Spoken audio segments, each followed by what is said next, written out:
This is not just about thriving in the workplace or a better education system.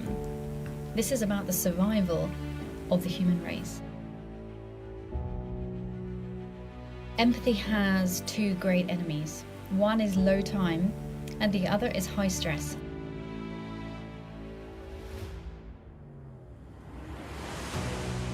If we are to survive and, yes, thrive as a human race, it will be empathy that is the point of difference.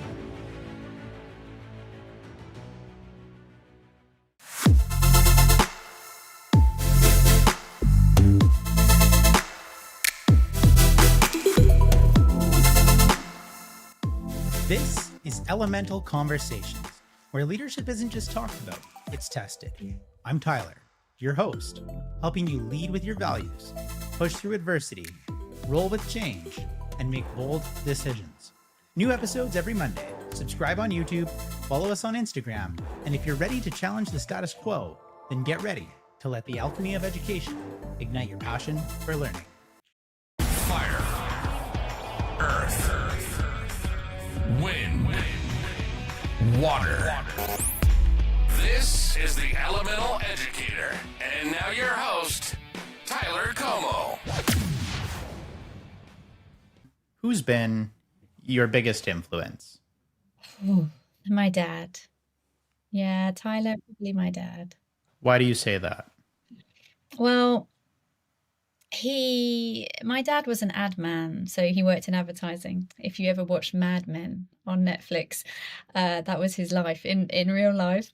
And I grew up watching him run these businesses with this huge clarity that I wanted to be like him, actually.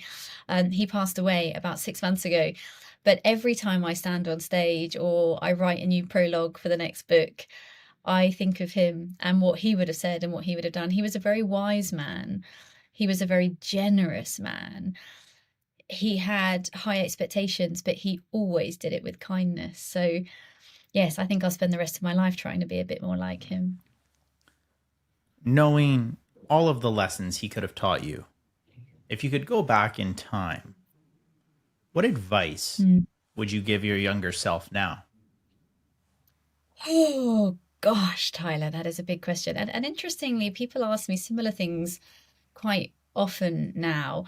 I think I would talk about patience. I've been learning that this week. But I think I would tell my younger self that all good things come to those who wait, and that patience is probably the greatest skill set of our time.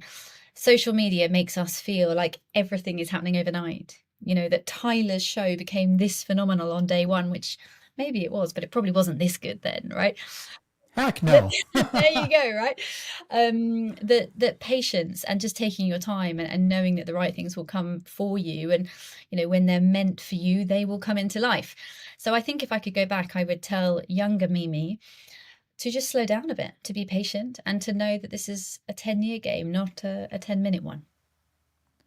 I love the message. And moving forward through the show today, what's the most important thing that our audience needs to know about you to understand the rest of your story? Well, Tyler, I don't think they need to understand anything about me, but I think they need to understand everything about empathy, which is what my passion and purpose work is, to create more of it in the world. So if I had to really simplify that down, I would love for this show to enable your listeners, and probably educators, teachers, people that are passionate about the future, to understand how important this superpower is, this skill set is, in reconnecting our world and of course our schools, our children, our teachers of the future, but also our societies at large. Alchemists, welcome to a new episode. Today's guest is a trailblazing advocate for empathy and leadership, a best-selling author, global coach, and host of influential shows like the Empathy for Breakfast show and Mimi You. With 18 plus years leading creative and empathetic initiatives across continents, Mimi is the founder and CEO of Empathy Everywhere and the author of Softening the Edge. She's trained over 20,000 leaders in Fortune 500s, appeared on stages alongside thought leaders, including Bill Gates, and is on a mission to reconnect 1 million people through empathy. I'm honored to welcome Mimi to our show And Mimi, thank you so much for taking the time out of your morning to join me this evening. Oh, it's such a pleasure. When you reached out and told me about your vision for your show, Tyler, it was very easy to say yes. You know, we recorded a show, and I was telling you before I pressed record, I talked with somebody from Australia this morning whose episode would come out 1 week before this one does. And every time we try to get somebody from the future, we always get winning lottery numbers, of course. And he gave us his unique take on them. So I'm curious if you've got a lucky number for anybody today. Lucky number. 18. 18. There you go. Pick 18 with whatever it is you're doing. And I hope it brings you fortune and good luck. And that being said, in our brief little chat here, we start to talk about some things that are core to you, some values. And Mimi, that's going to bring us to our first segment, our Earth segment, where we unpack these values in grounded moments. Hey, Alchemists, before we jump into our first segment, I wanted to let you in on a little secret. Every Monday, I'm emailing everybody on my list 3 to 1 pieces of advice to kick off their leadership week. They're actionable, they're quick, it takes 60 seconds to read, and if you want to sign up, check the link in the description. 3, 2, 1.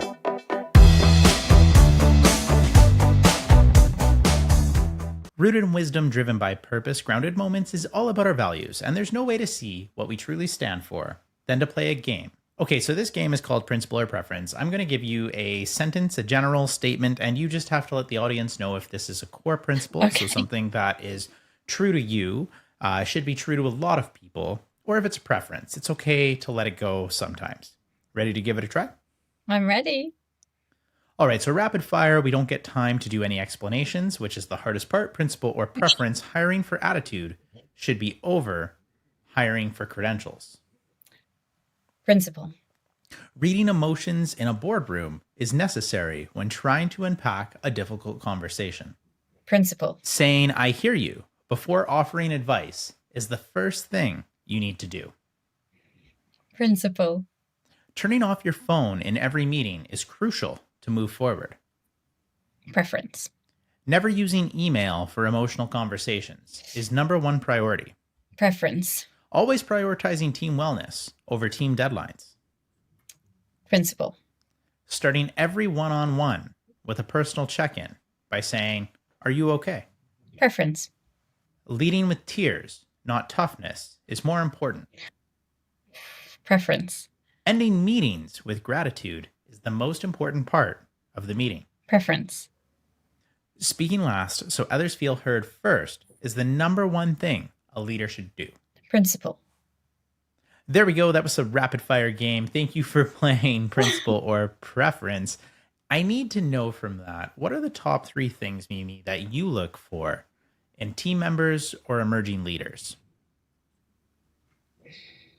Gosh, top 3. I think you touched on some of them there, Tyler. I think, my work really specializes in how we create more connection and understanding in the workplace. So the first thing I'm going to be looking for is that ability to listen to others, to really be able to put other people's, as you said there, opinions and perspectives before your own. And that doesn't mean instead of, I often teach people that empathy is not about agreement or judgment, simply about the act of understanding. So I think today, and in the AI world that we live in, the ability to listen to others, the ability to actually create the space for people to speak and to share is probably one of the key skill sets of our time.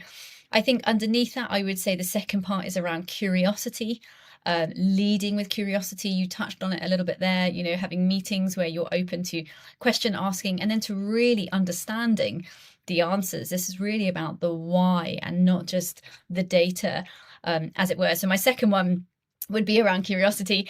And my third one would probably be around something that we call psychological safety, which is definitely a trending term now around the world, which is creating spaces where people can really be themselves, where they can thrive, where they don't have, a fear to speak up, where they're open to sharing opinions and ideas and innovation. So those are all very much connected. I would call that a listening-led leader, someone who has the ability to lead their team with listening first, with curiosity, and in creating that safety for everybody to turn up as their full selves, really. A literal thought leader, right? As we like to call some of those leaders, I'm curious, Mimi, is there a difference between when we talk about curiosity and when we label somebody as being nosy?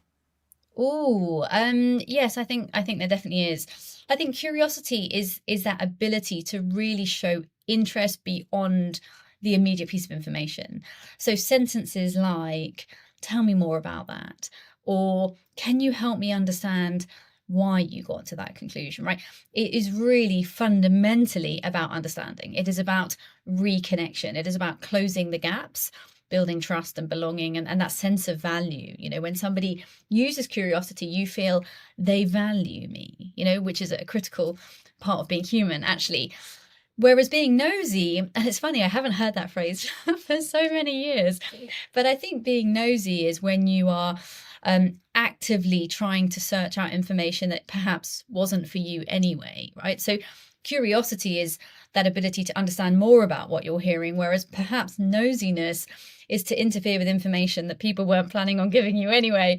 So I think the intention behind them is different. Curiosity has a very positive, abundant sort of approach, whereas maybe nosiness is not with such positive intentions behind it. I'll have to check the diary. The diary? Dictionary. Yeah, so either one, maybe, who knows? But what I'm hearing from you is that curiosity is that idea to go deeper into something, where on the other Yes. side, that nosiness, it's almost like a sense of entitlement that you think you have to be privy to information that you don't necessarily need to know. Mm. But speaking of that curiosity and, telling me more, before you came onto the show, I asked you to share a quote with me. And the one that you shared was, the more the world talks about empathy, the more Mhm. empathy the world will have. And so I would love for you to tell me more about this, about where you got this quote from and why you chose to bring it on the show today. Thank you. And Tyler, I started saying that in around 2019 when my journey into empathy advocacy really began. I honestly don't remember the first time where it came from. Probably it was in a podcast, but it was many years ago.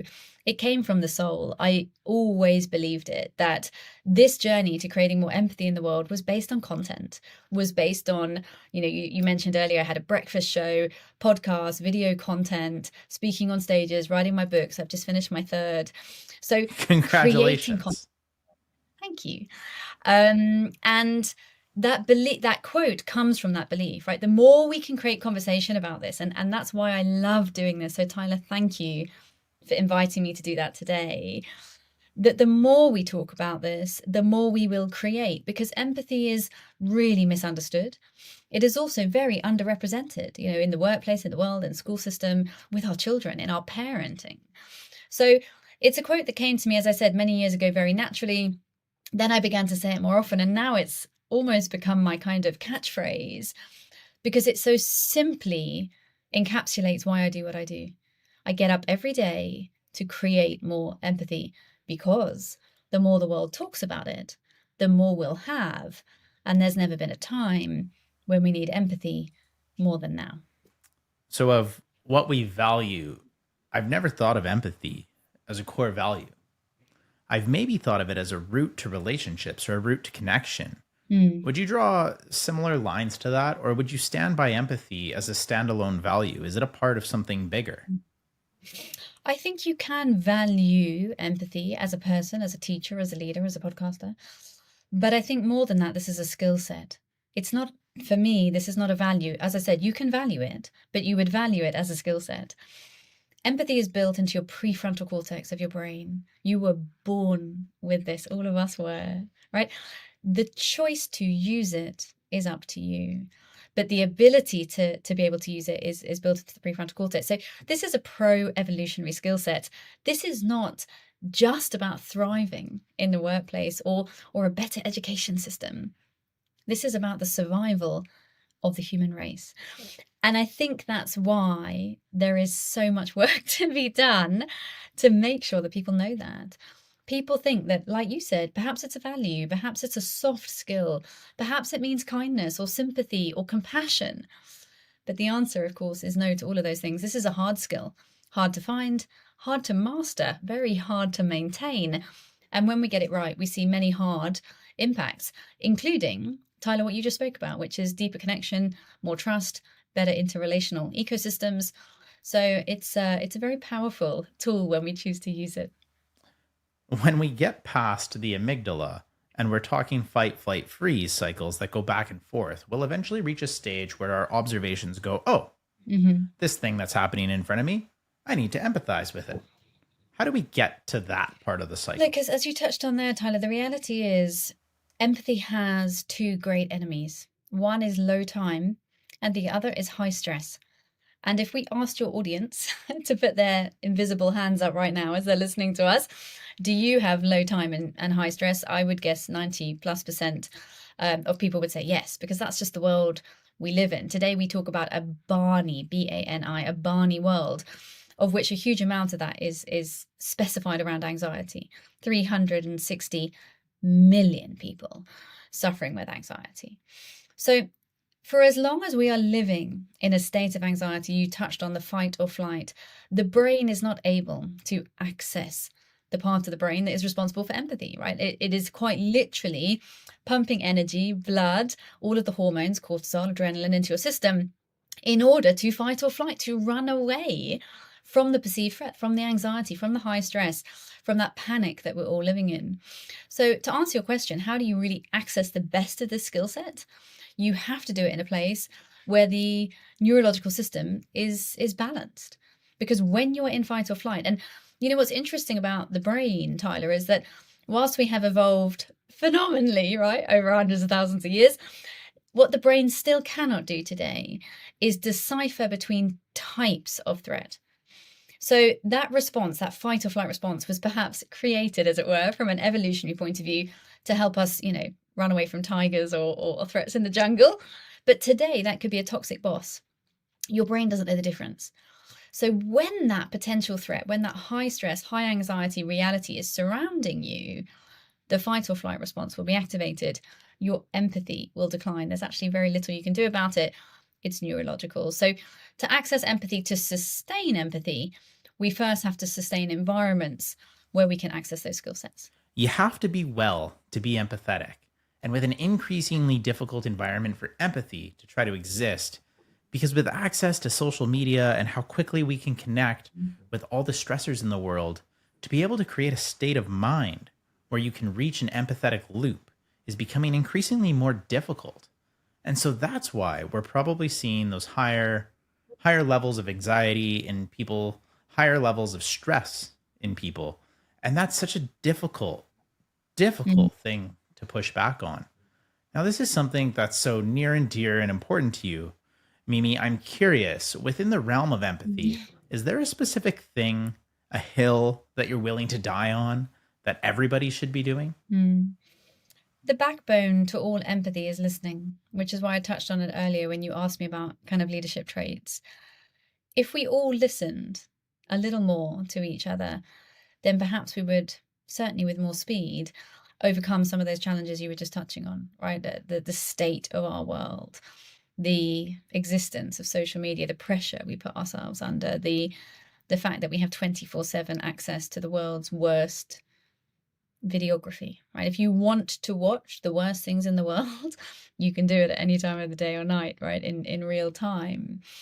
So the ability to listen to each other, the ability to actually focus on understanding and listening to understand versus listening to reply, which is what most of us are doing all the time, probably can change the world. I think not only would it shift our workplaces and our relationships and our families, but perhaps it could lead to world peace. Perhaps it might even solve some conflicts, of which there are 21 live conflicts right now around the world. So if I had to say, as you said, like, what is that one skill set that I would fall on and say the whole world needs to master this, it would be to listen better. When people feel heard, they rise. People do better when they feel seen. We were born to be that way. In fact, when two babies are born equally sick, the one that receives more empathy will outlive the other one. As I said earlier, this is pro-social. This is not just about feeling better. It's about living longer. There's a study on this, and I did it in one of my classrooms when I was a teacher, part of a land based agriculture program where we grew plants. And without cussing, we talked very poorly to some plants, and to other plants, you talk very Ah, kindly to them. And yeah, yes, and we yes. didn't do it in a longitudinal enough, and yeah, we didn't do it in a longitudinal enough way Mhm. to see measurable effects. But we've pulled up the research that shows the kids, and they listen and they Yeah. respond to Yeah. stressful environments, and they don't grow as well if you're mean to them, right? And if you don't give them empathy, I love the message and listening to reply. It's a very strong statement. And one, I've heard many times, and more often than not, we face leaders that have already had their Mm. response ready and made before they've even gone through listening. They're just giving the person the floor to speak, is what we say. And, I've been instructed by Mm. leaders, none that work with me now, but when somebody is frustrated and comes in, they just say, hey, we're just going to hear them and then say this, okay? And well, we've already dictated what we want to say before we even get there. That's not empathy. That's not Mm. understanding. That's dictation, a conversation. A person is still going to leave feeling frustrated because you're not aligning to even just listening to them and hearing them out genuinely. Right. Now, maybe such a powerful conversation we've just had in 22 minutes so far. I want to squish that into an elevator pitch with you here and try to get this statement from you in about 15 Right. seconds. Do you want to give me your best try at an elevator pitch for the importance of empathy? Oh, 15 seconds. Okay. I deeply believe that the more the world talks about empathy, the more empathy the world will have. And that is because this is a fundamental human survival skill for our evolution. If we are to survive and, yes, thrive as a human race, it will be empathy that is the point of difference. How did I? That was so well done. That was great. And, we got to give you a little, hey, that was, I just loved Amazing. that. It was so good. And hey, talking about the adversity we face, the difficult things that come our way, it's a nice segue from our earth element that talks about the values into our air element, which talks about the wind and the adversity we face. And with that, let's get into headwinds and tailwinds.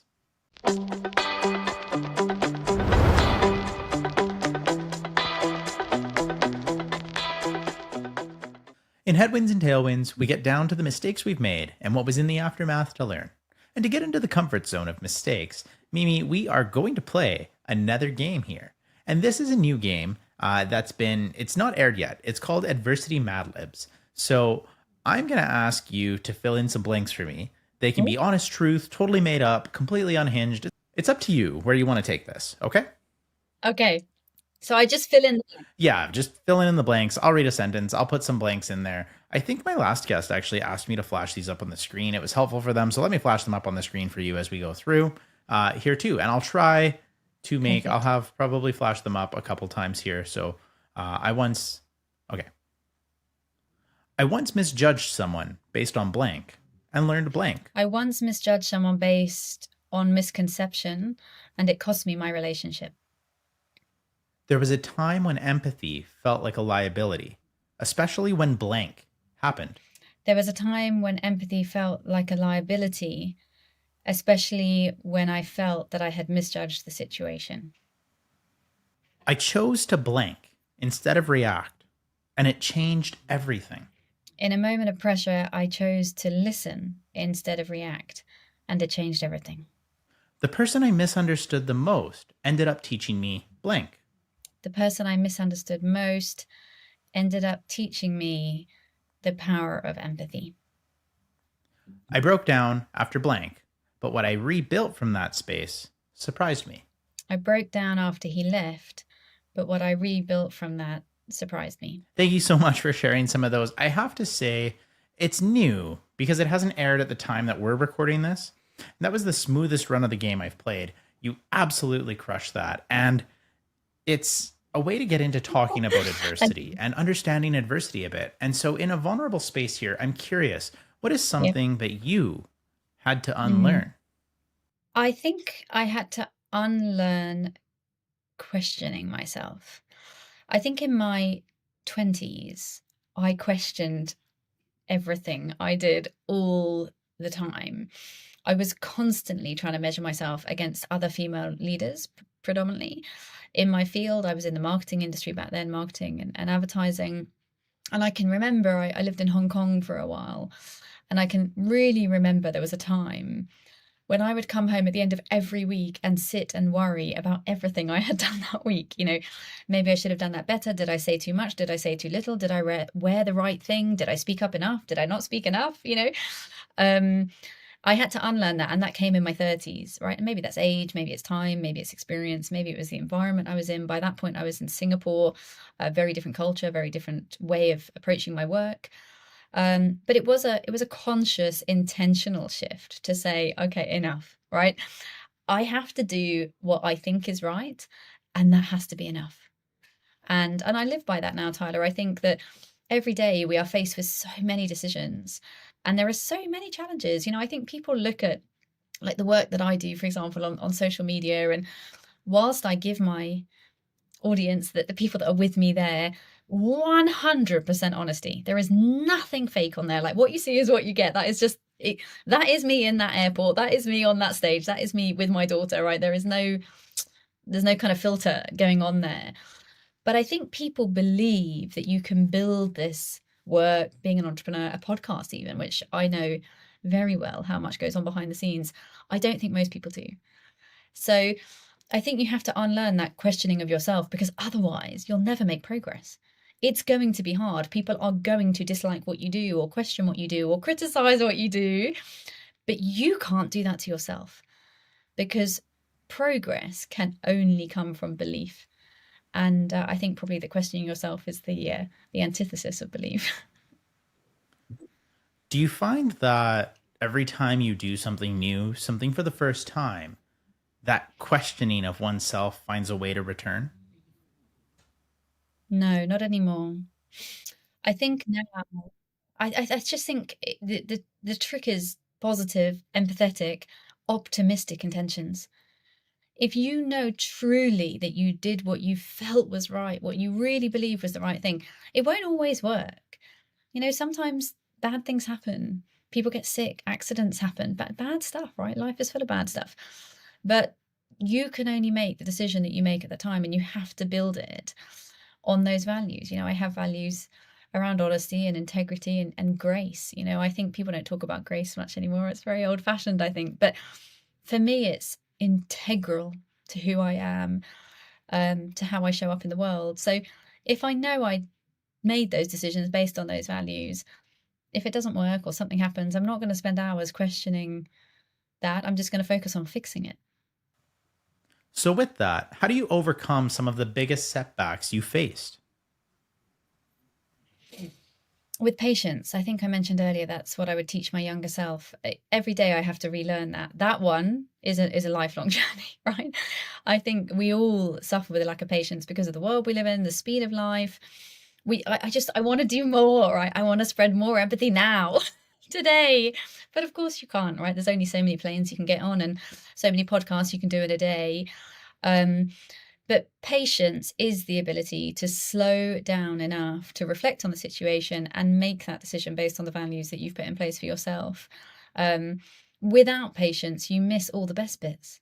And I think for me, I have all these tiny micro moments of wonder, and I want to be super conscious of them, super, super intentional of them. I don't ever want to be one of those people that looks back and says, if only I had spent more time with my daughter, or if only I had taken that plane to X for Y. So patience, I think, is your greatest friend in overcoming adversity. The other thing I would say, which is really micro, is I never make decisions at night. It probably comes back to patience, right? Be patient, wait for the morning. Don't fix it now. Because I truly believe, Tyler, that things look different in dark hours than they do when the sun comes up the next day. And I teach that to my daughter as well. Never make difficult decisions at night, because you're just not fully functioning in that time period. Well, your brain's been through a full day of decision making, right? I just put out today that 35,000 decisions as an average on what we make in a day. And to then make the biggest one at the end of that day, that's a lot. I think, it was Steve Jobs who said he doesn't make any decisions after 11 a.m., right? Because he He Oh, believed that the best okay. decisions came with fresh minds. I'm curious, are you good at patience now? Yeah, I'm good at it, but as I said, you have to practice it every day because there'll always be So something. it's a skill. It's a skill, and more than that, maybe it's a practice. So I'll give you an example. Yesterday, I was leaving my office where I am now in Kuala Lumpur, Malaysia. That's where I live. And I wanted to go and pick up my daughter. And on this occasion, I didn't have my car. So I needed to take an Uber. And my first Uber, it got very close, like maybe 2 minutes away, and then it cancelled, which of course is blood boilingly frustrating, right? Because I'm supposed to get to school, right? To my daughter. This is a very emotional commitment for me to pick her up from school. And so I booked another one and I waited for another one, and I could literally feel my blood pressure rising, with that anxiety of why would they do? I mean, why did he do that? He was nearly hit. Then I just said, just be patient, right? Another car's going to come. It's Kuala Lumpur. It's a major city, right? Another one will come in like 4 minutes. Is it actually going to make any difference to you or your daughter? Not really. 4 minutes. So I pick her up at 4 p.m. or 4:05. It's really going to make no difference in the wider world. But that's why I say it's a practice and it's an intentional one. I remember it was yesterday, I actually said to myself, sit down, because I was standing on the side of the road, sit down on the bench, take a breath, and wait. Why are you rushing? What's the rush? Maybe something happened to him. You have no idea. Empathy, right? You have no idea what happened to that driver when he was 3 minutes away. But he had a reason to cancel, nothing to do with you. So now you need to move on. So it's a daily practice. You have to be very intentional, I think, about mastering it. One of my phrases of the last 3 to 5 months that I've really picked up and saying to myself and the people close around me is, what's our rush? Yes, yes. So I love that you Yeah, showed that, because it's so true. What is our rush? What are we pushing to? yeah. Get to that so Yes. quickly and so urgent that Yes. we need to work ourselves up so much over it, because it's not that big of a deal. Talking about this idea of adversity and this idea of decision making, and when we should make decisions, this is going to be a nice segue from our air element that talks about adversity that we face to our water element.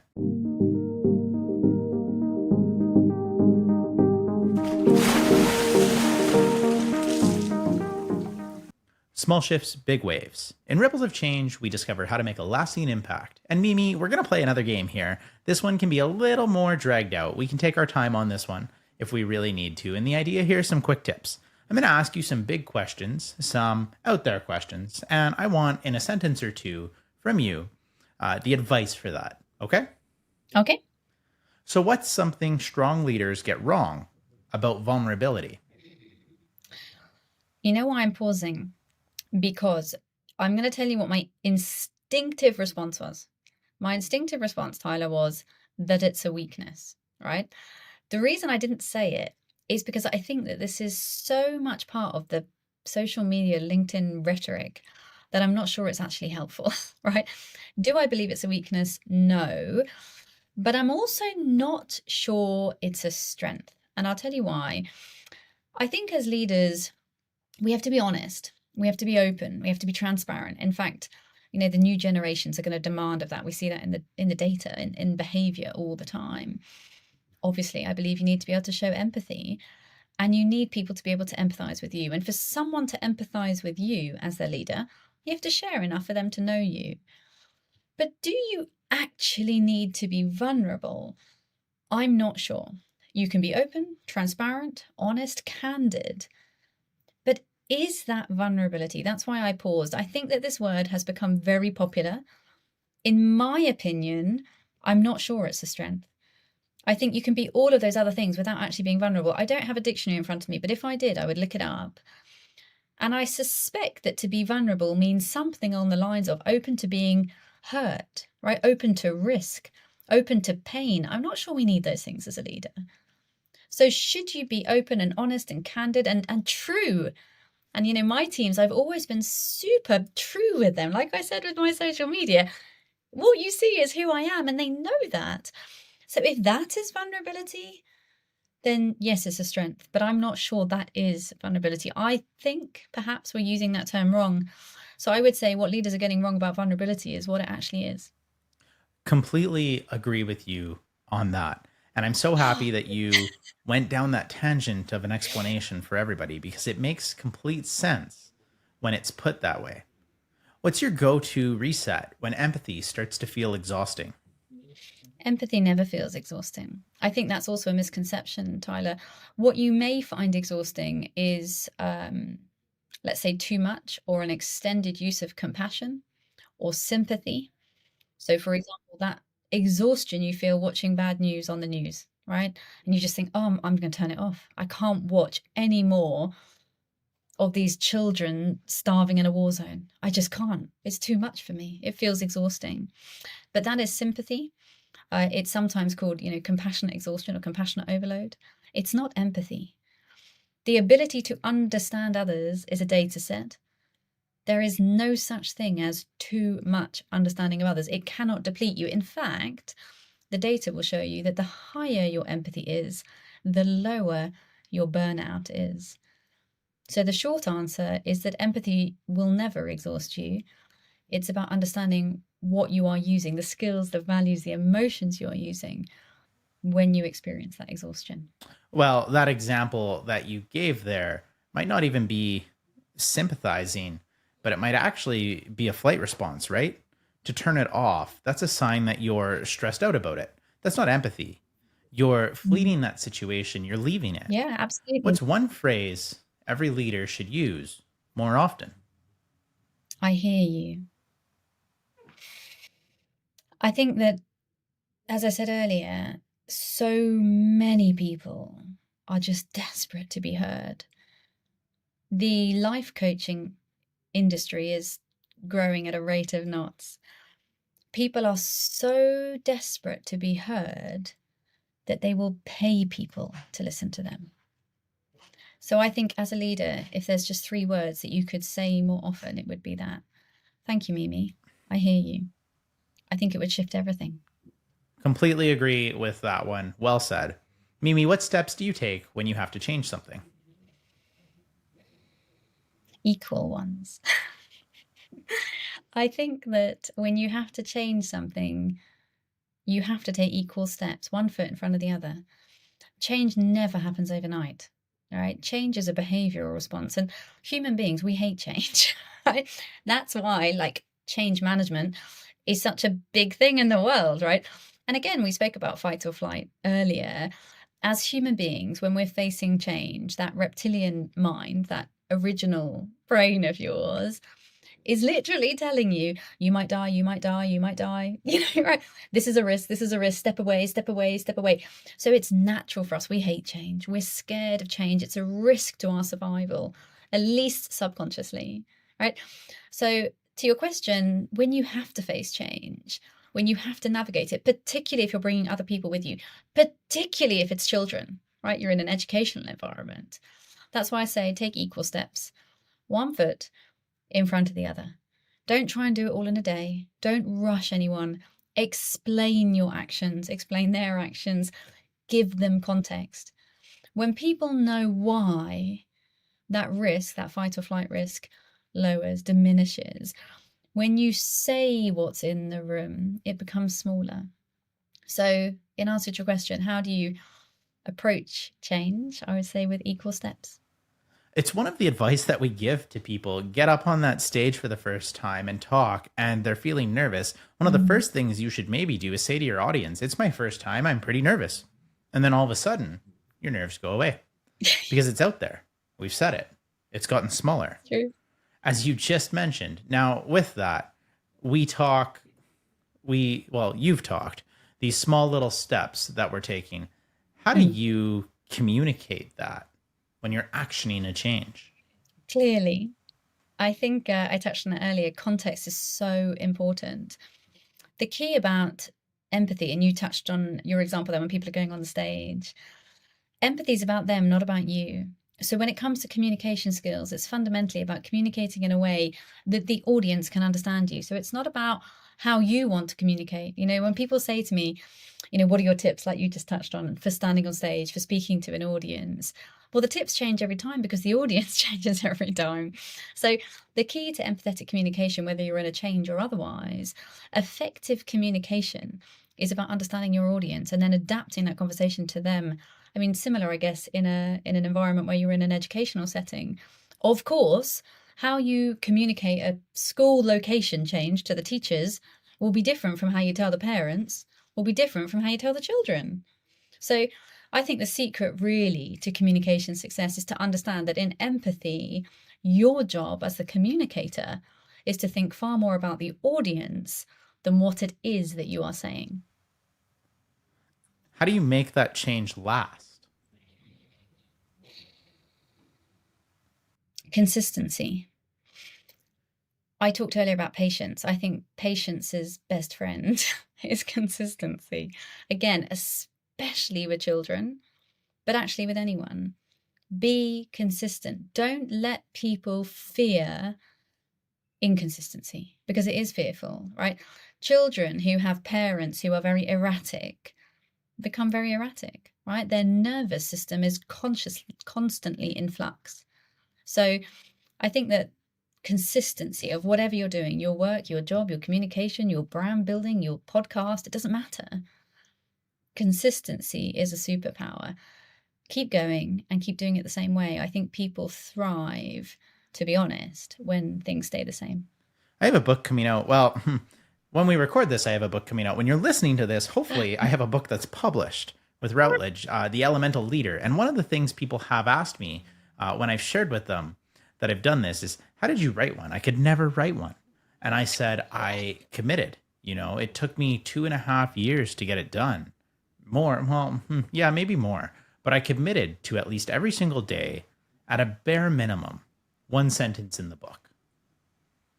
Nice. Because if I could do one sentence a day, maybe in 10 years I could have a book. But some days I felt like writing 5 paragraphs. And some days I felt like I was writing half of my chapter. And that small, consistent action of I'm going to add one sentence a day led it to getting done to a stage where it's at now. And so when we talk about what can you do consistently,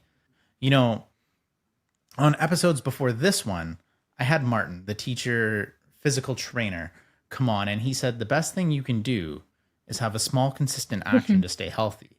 And, we talked about at the gym, having your bag packed the night before you go, because when you wake up in the morning, your bag's already ready and it's packed and good to go. That small, consistent action, it's those steps we take, that nudge to yourself that makes it just last a little bit more consistently. So I appreciate the context you gave there. And as we talked about change that we're bringing about, we start to talk about the decisions we make that bring us to our fire element. And with that, we're going to get into spark or burn.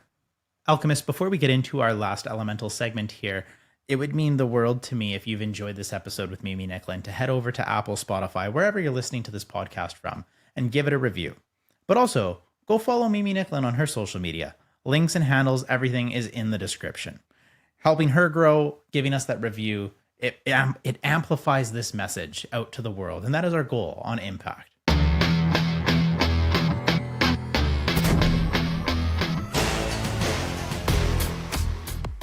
Ignite your ideas, face the flames. In Spark or Burn, we work with the things that either spark success or burn lessons into our memory. And we have one more game to play here. And this one is another rapid fire, kind of like principle or preference, but it's final decision, a final answer rather.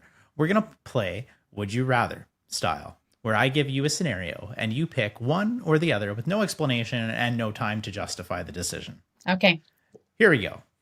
Would you rather speak your truth and cause discomfort, or say nothing and protect the vibe? Speak my truth. Would you rather be misunderstood for being too soft, or misunderstood for being too bold? Too bold. Would you rather stay quiet so others speak, or speak to model vulnerability? I would rather stay quiet. And I put the word vulnerability in there because it's a tricky word to talk about.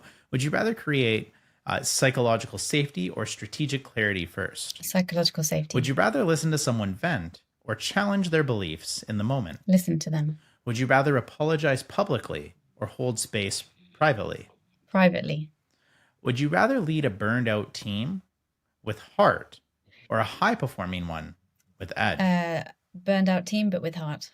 Would you rather get emotional in a keynote or stay composed and professional? Composed and professional. Would you rather be the most empathetic person in the room or the most respected? The most empathetic. And would you rather keep harmony or speak up to shake the room? Speak up. So I want to pick your brain on two. And, let me rephrase that, because I don't want to pick your brain, because that's another Okay. listen. And I'm curious about something here. When I asked you the question on would you rather get emotional on a keynote or stay composed and professional, there was a hesitation and a pause. I want you to walk me through your decision-making process on that answer. So yeah, I did. I paused. I feel like forever. Probably was 2 seconds. It felt like 25. The reason that was hard for me is I present with soul every day. Do you know what I mean? And I don't just mean present on stage. I mean that's just that's just who I am, right? So to lead with heart, to be heartful in everything I do is who I am. However, as a value, I am extremely committed to professionalism. And it comes back, I mentioned earlier, Tyler, the word grace. For me, professionalism and grace are very, very connected in my work, right? I don't work in the corporate world. It would be very different. If you're a corporate leader listening, this is it's different. It's slightly different in the corporate world. I am alone. I travel the world alone. I run my own platform. I generally work alone. I have a small team. So it is incredibly important to me, again, as I said earlier, in empathy for my audiences, that I stay graceful, professional, respectful at all times, especially because I work across a lot of cultures. So if you head on over to my Instagram page, you will see me fully covered in a hijab. You will see me dressed in a sari in India. You will see me in all kinds of local cultural contexts doing my utmost to be respectful and graceful and professional with the environment I'm in. So that's the reason I hesitated. I think luckily I never have to make that choice, because being respectful and graceful and leading with heart are the same thing to me. But when you made me choose, I had to really think, if I had to choose, what would I value? And I would value them over me. And therefore, I chose professionality. Thank you for sharing that. And another quick one here. There was no pause, and it was a very quick answer, was asking about psychological safety. And so I'm curious on that, what that means to you and how it's shaping leadership. It was easy for me because you said, if I'm right, the question was, would you rather have a psychologically safe environment or a high-performing one? But you'll never have a high-performing environment without psychological safety. So the actual answer is a no-brainer. People perform better when they feel safe. So psychological safety is an environment where people feel able to reach their full potential. They are not self-censoring. Self-censorship is in decline, not in growth, right? So people feel able to innovate, to ideate, to challenge, to build, right? It's that growth mindset that the whole world is looking for. So psychological safety is a prerequisite to all sustained performance. We won't have time today, but there are 6 types of power in the world. And when power is in the room, people will perform for the time that the power exists. When the power is not around or diminishes, the performance will be reduced. When you have psychological safety, that performance will be sustained because it is self-fulfilling. So for me, psychological safety is the foundation to everything. And just for context, there can be no psychological safety if there's not first empathy. Because if you don't understand what safety means to your people, how will you ever create it? When we talk about empathy, psychological safety, professionalism, these are big, massive terms that have a lot of weight behind them. How do we separate the emotion from logic on this? I don't know if we need to. I think there are very few times when emotion and logic are completely separate. What we do know is that our brain makes 88% of all decisions emotionally first. We are emotive beings. So nearly 90% of every decision, I think you said there's 35,000 in a day earlier, Tyler. Of those 35,000, 88% of them statistically are being made from the emotive mind.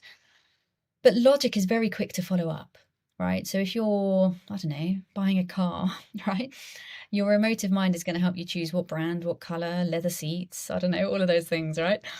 But your rational mind is going to follow up very quickly. Can I afford it? Is there a payment plan? All of these types of things. Is it safe enough for my children, for example, right?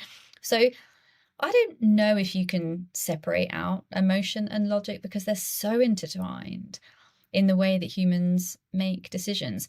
Even when people don't think they're using emotion, they are.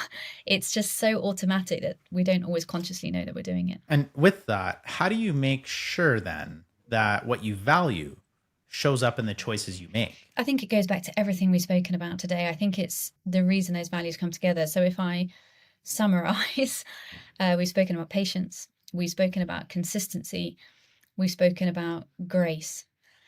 And I think that if you pull those three things together, so you are patient with yourself, with the world, with others, you do that consistently, you show up consistently.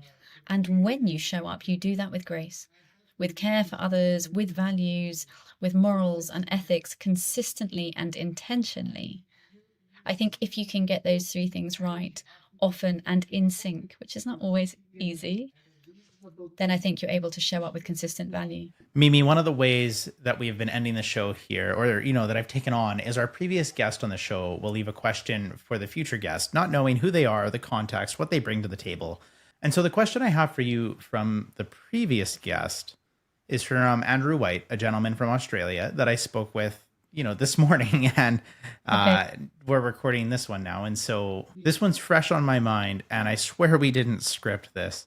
He didn't know you were coming, but his question is, how important is connection to you? And what do you think are the three most important traits that will build the art of connection? Well, we should definitely be friends, me and your last guest. Connection to me is everything. It is my life's work. Obviously, I come at it through empathy, but empathy is the core to all connection. So there couldn't be, like you said, Tyler, there couldn't be a better question.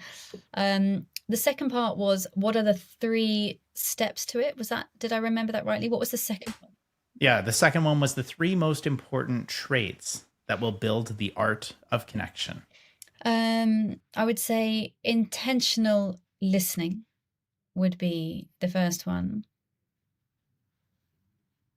Intentional consistency would be the second one, to keep showing up and doing it again, to talk to our themes today.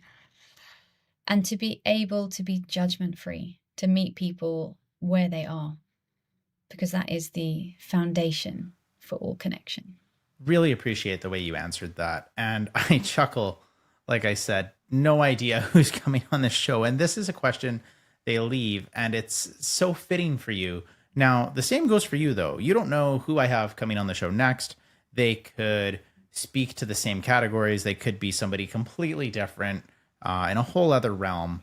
We can go fun. We can go intense and deep. Is there a question that you would like to leave? Well, not what is there, but what question would you like to leave the next guest? So, Tyler, I'm going to ask your next guest that in a world of AI, what human skill set holds the potential to change our world? You're going to have to remember to tell me when that show is live so I can listen to the answer. Yeah, of course I will. Absolutely. It'll be a week after yours. I feel we get the week after yours goes live. That'll be perfect. And as we begin to wrap up here, Mimi, how can our listeners get in touch with you if they want to connect and understand your story more? So they can find me across the internet at Mimi Nicklin. I'm particularly active on Instagram and LinkedIn, as well as YouTube. And my website is www.empathyeverywhere.co.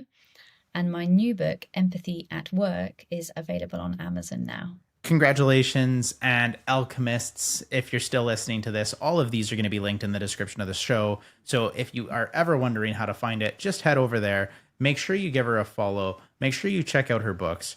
An incredible person rooted in very strong values and a strong message for the world. Mimi, what's a final thought you want to share or leave with the listeners today?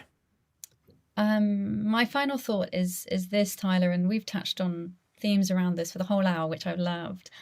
which is to always remember that we are all more alike than we are different. And the media, the news, will have us believe that it's different. But in the end, as human beings, we all want to love, we all want a hero, we all want a sense of adventure, we all want to grow. We are all more alike than we are different. And if we spent more time looking for the things that bring us together versus the things that pull us apart, I think we would have a far more harmonious, peaceful, and progressive, and definitely empathetic world. Well, from the bottom of my heart, before we pressed record, I said I was so excited to have this connection and to get this one-on-one and understand so much. It's been such a great hour of conversation for me.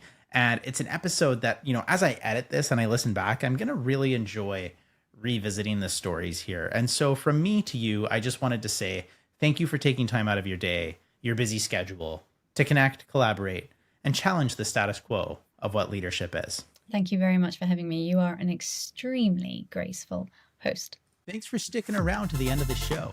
If you have feedback, a suggestion, or just want to start a conversation, fire off an email to me, Tyler at elementaleducator.com. I actually read them. And if this episode sparks something, leave a review on Apple or Spotify. It helps more leaders find the show. And don't forget to subscribe on YouTube, where I put out additional content. I'll see you next time, same place.